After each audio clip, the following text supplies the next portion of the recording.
అతిశయోక్తి కాదు.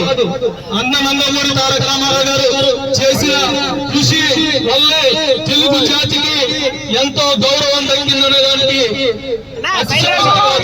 జోహార్ ఎన్టీఆర్, జోహార్ ఎన్టీఆర్, జోహార్ NTR,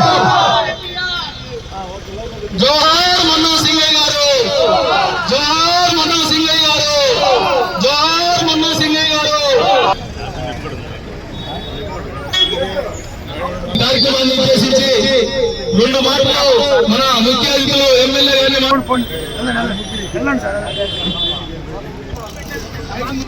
hello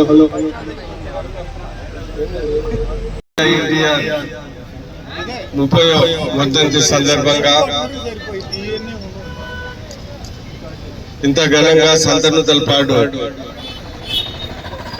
head quarters లో ఎన్టీ రామారావు గారిని స్మరించి గుర్తుపెట్టుకొని ఈ కార్యక్రమం ఇంత ఘనంగా నిర్వహించిన మండల్ పార్టీ ప్రెసిడెంట్ హరిబాబు గారు, అదేవిధంగా వర్కింగ్ ప్రెసిడెంట్ శ్రీనివాస్ గారు, జనరల్ సెక్రటరీ సురేష్ గారు, అంకారావు గారు, అదేవిధంగా స్టేజ్ మీద ఉన్న ఇతర పెద్ద నాయకులందరూ, మరి ముఖ్యంగా విచ్చేసిన ఎన్టీ రామారావు అభిమానులందరికీ నా నమస్కారాలు.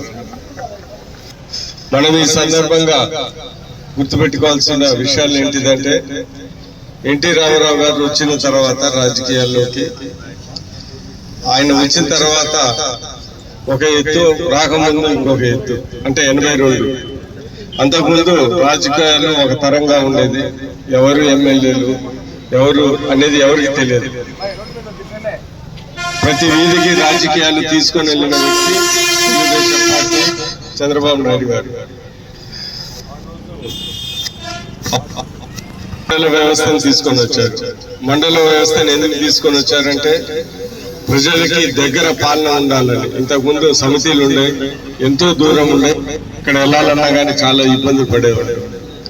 దాని తర్వాత కర్ణం వ్యవస్థని రద్దు చేశారు.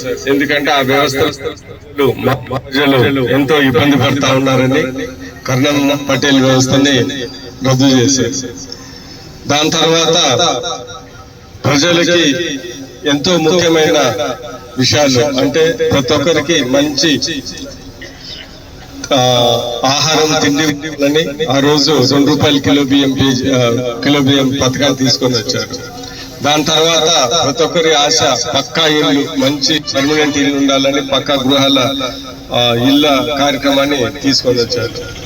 దాని తర్వాత రైతులు బాగుండాలని ఫ్రీ హౌస్ పవర్ కొంతవరకు రైతులకు ఇచ్చారు. దాని తర్వాత తెలుగు గంగా ప్రాజెక్టు పెట్టి ఎన్నో ఎకరాలు నీరు వచ్చే విధంగా చూశారు.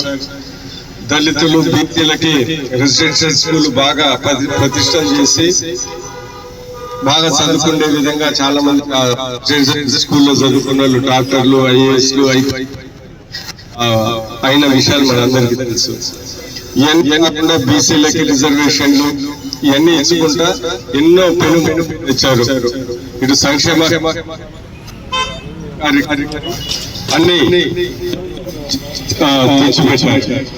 సరే, అందుకని ఈ రోజు ఎన్టీ రామారావు గారు మన రాష్ట్రంలోనే ఒక గొప్ప నాయకుడు కాదు, దేశంలో కూడా ఉన్న ఒక 4-5 మందిలో కూడా ఒక గొప్ప నాయకుడు. ఈ రోజు తెలుగుదేశం పార్టీ ఆ రోజు పెట్టింది, ఈ రోజు వరకు మనము ఇంకా నడిపిస్తా ఉన్నామంటే ఆయన చేసిన మంచి పనుల వల్ల ఈ రోజు మన పార్టీ చాలా ప్రతిష్టంగా ఉంది. ఇంకొక విషయం కూడా గుర్తుపెట్టుకోవాలి, ఏంటిదంటే పార్టీని స్థాపించడం బాగానే ఉంటుంది, కొన్ని రోజులు నడపడం కూడా బాగానే ఉంటుంది.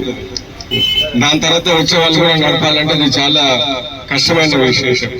అంటే మనం చాలా కుటుంబాల్లో చూస్తాం, తండ్రి చాలా బ్రహ్మాండంగా 100 ఎకరాలు రైతు పని చేస్తా ఉంటాడు, కొడుకు వచ్చి ఆ 100 ఎకరాలు సంవత్సరంలో ఎగరగొట్టాడు.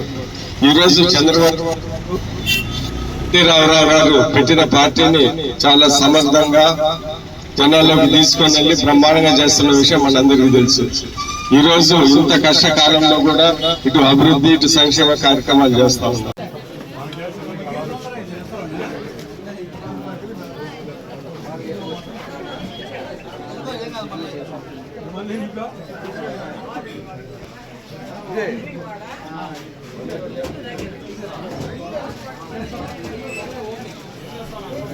తొందరగా పోనీ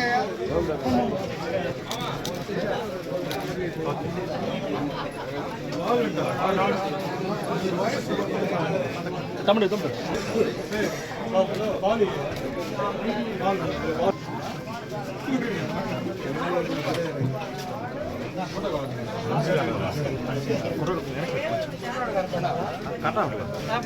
కూర్చొని కను